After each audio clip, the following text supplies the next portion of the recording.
Perkenalkan, nama saya Berlin Kusumadika dari kelas 11 RPL 1 nomor absen 8. Di sini saya akan membacakan teks khutbah dari tugas pendidikan agama Islam yang saya tulis mandiri di kertas. Teks Jumat menyikapi wabah virus corona. Hadirin sidang Jumat yang berbahagia. Saat ini, kita semua dihadapkan terjadinya wabah virus COVID-19 atau dikenal juga dengan virus corona. Badan Kesehatan Dunia WHO menyatakan bahwa virus ini sebagai pandemi yang menjadi masalah global. Pemerintah Indonesia pun telah menjadi virus corona ini bencana nasional. Virus corona, jenis baru yang mewabah mulai akhir tahun 2019 di Wuhan, Cina ini, kini telah menyebar ke 140 lebih negara atau wilayah di dunia. Di seluruh dunia terdata lebih dari 150.000 kasus yang terkonfirmasi dan telah menyebabkan 5.500 orang lebih meninggal dunia. Masifnya penyebaran virus ini menyebabkan beberapa negara atau wilayah telah melakukan kegiatan lockdown untuk memutuskan mata rantai penyebaran virus ini. Hadirin sidang Jumat yang berbahagia. 2 kasus virus corona ini adalah bagian non-alam. Dalam perspektif ajaran Islam, bencana dapat dimaknai sebagai musibah yang bisa menimpa siapa saja, kapan dan di mana saja. Musibah adalah keniscayaan yang harus dihadapi oleh setiap manusia. Sebagaimana Allah tegaskan dalam Al-Quran, Surat Al-Baqarah ayat 155 yang berbunyi, وَلَنَبْلُوَنَّكُمْ بِشَيْءٍ مِّنَ الْخَوْفِ وَالْجُوعِ وَنَقْصٍ مِّنَ الْأَمْوَالِ وَالْأَنفُسِ وَالثَّمَرَاتِ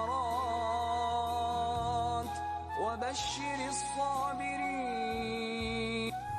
Artinya, dan sesungguhnya akan kami berikan cobaan kepadamu dengan sedikit ketakutan, kelaparan, kekurangan harta, jiwa dan buah-buahan, dan berikanlah berita gembira kepada orang-orang yang sabar. Ayat tersebut menunjukkan kepada kita bahwa musibah atau bencana adalah hal niscaya yang harus dihadapi oleh setiap manusia. Bencana apapun bentuknya, sesungguhnya merupakan bentuk kasih sayang Allah Subhanahu wa Ta'ala kepada manusia. Berbagai peristiwa yang menimpa manusia pada hakikatnya merupakan ujian dan cobaan atas keimanan dan perilaku yang telah dilakukan oleh manusia itu sendiri. Kehidupan seorang mukmin akan menuntunkan bahwa berbagai peristiwa yang menimpa manusia bukanlah persoalan, karena manusia hidup akan diuji dengan berbagai persoalan. Peristiwa yang merupakan musibah merupakan takdir Allah Subhanahu wa Ta'ala. Takdir di sini dimaknai dengan sebuah ketetapan dan ketentuan Allah yang telah terjadi di hadapan kita. Hanya Allah sajalah yang mengetahui ketetapan dan ketentuannya. Manusia hanya mengetahui ketetapan dan ketentuan tersebut terjadi.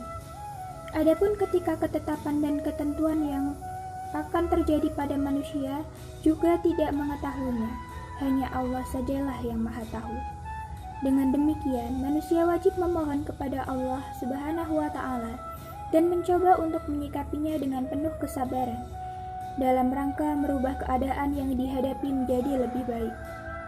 Allah Subhanahu wa Ta'ala menegaskan dalam firman-Nya surat Al-Anfal ayat 53 yang berbunyi, ذَلِكَ بِأَنَّ اللَّهَ لَمْ يَكُ مُغَيِّرًا نِعْمَةً أَنْعَمَهَا عَلَى قَوْمٍ حَتَّى يُغَيِّرُوا مَا بِأَنفُسِهِمْ وَأَنَّ اللَّهَ سَمِيعٌ عَلِيمٌ. Artinya, yang demikian siksaan itu adalah karena sesungguhnya Allah Subhanahu wa Ta'ala sekali-kali tidak akan berubah suatu nikmat yang telah dianugerahkannya kepada suatu kaum, hingga kaum itu merubah apa yang ada pada diri mereka sendiri. Dan sesungguhnya Allah Maha Mendengar lagi Maha Mengetahui. Hadirin sidang Jumat yang sedang dimuliakan Allah Subhanahu wa Ta'ala. Kasus virus corona yang kita hadapi saat ini merupakan bagian dari bencana non-alam yang merupakan epidemi atau wabah. Epidemi adalah kejadian berbangkitnya suatu penyakit menular dalam masyarakat yang jumlah penderitanya meningkat secara nyata melebihi dari keadaan lazim pada waktu dan daerah tertentu, serta dapat menimbulkan malapetaka. Sebagai bagian dari bencana, maka kasus virus corona ini harus disikapi dengan secara cepat dan tepat. Seluruh pihak harus memiliki kepedulian untuk terlibat aktif dalam pencegahan penyebaran virus ini, tentunya di antara pihak yang paling bertanggung jawab.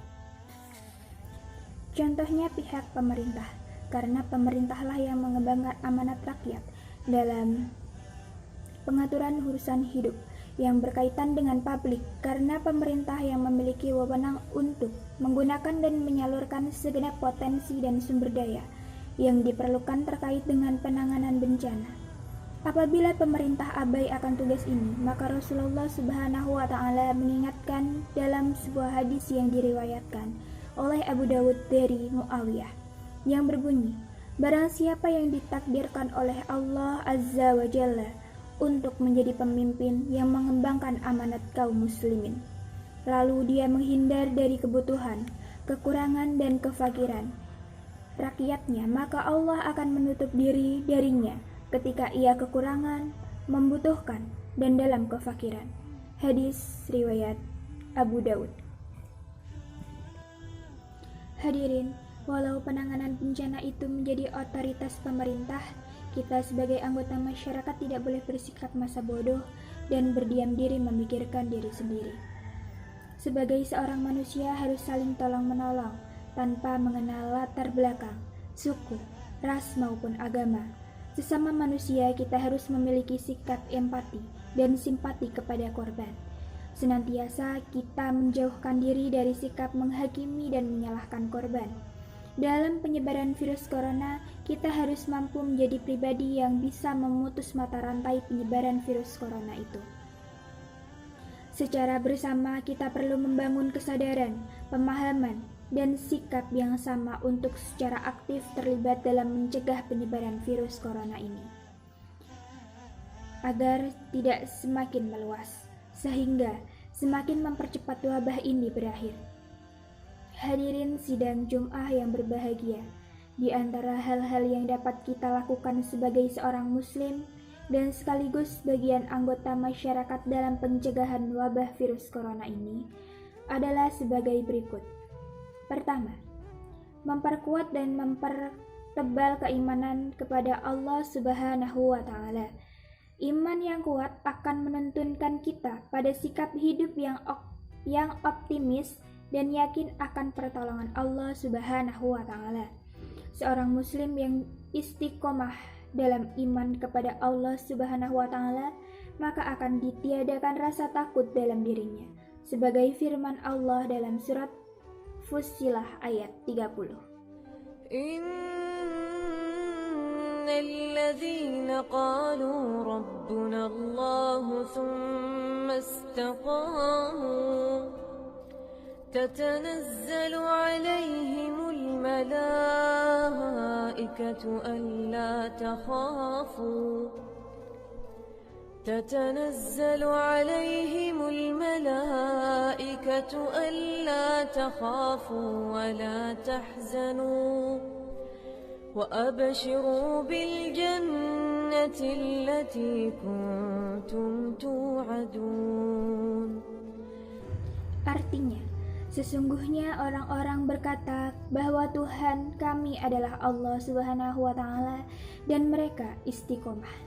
Maka malaikat akan turun kepada mereka dan berkata, janganlah kamu merasa takut dan janganlah kamu bersedih hati, dan bergembiralah kamu memperoleh surga yang telah dijanjikan kepadamu.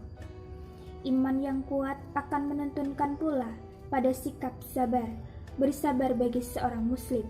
Hakikatnya adalah kesadaran bahwa keburukan yang terjadi pada dirinya adalah rahmat Allah Subhanahu wa Ta'ala, dan selanjutnya dia akan berusaha untuk merubah kondisi buruk yang dihadapi sekarang untuk menciptakan kebaikan-kebaikan di masa yang akan datang.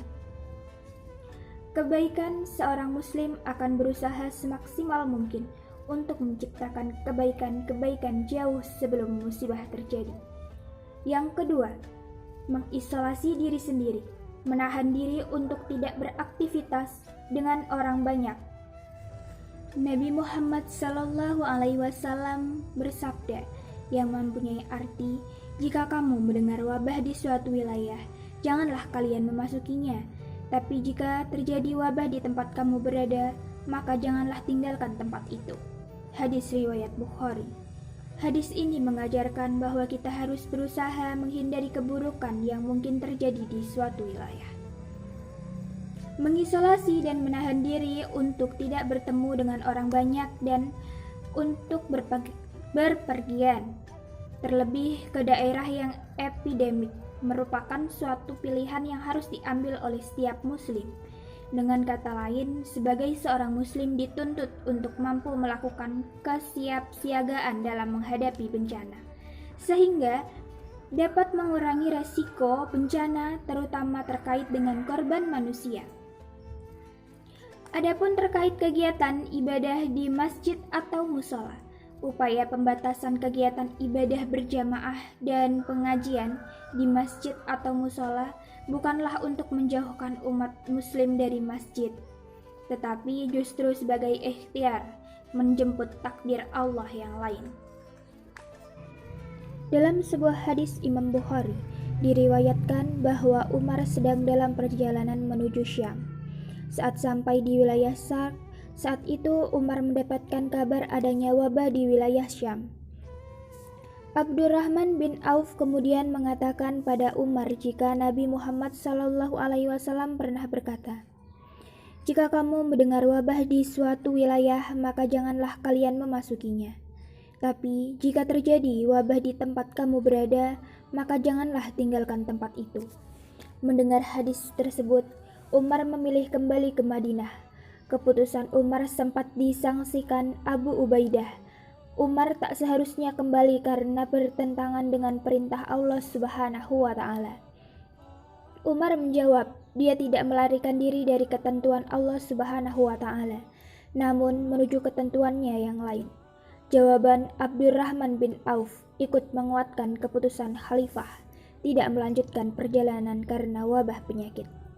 Ketiga, saling menguatkan dan tolong-menolong. Tidak ada seorang pun yang ingin tertimpa musibah terjangkit virus corona. Tetapi tidak ada seorang pun yang bisa memastikan bahwa dirinya akan bebas dari virus tersebut. Untuk itulah setiap orang, terlebih seorang muslim, harus mau untuk saling tolong-menolong dan menguatkan satu sama lain, bahu-membahu bagaimana menciptakan kebaikan berupa melakukan pencegahan agar virus corona tidak mewabah ke banyak daerah atau tempat, dan tentu berharap tidak semakin banyak memakan korban meninggal dunia. Saling bertukar informasi yang valid dan benar. Bahkan bila suatu saat akan dilakukan lockdown, maka setiap anggota masyarakat bisa saling memberi dan menjaga ketersediaan bahan pokok, bukan malah sebaliknya memanfaatkan kondisi bencana untuk meraup keuntungan pribadi.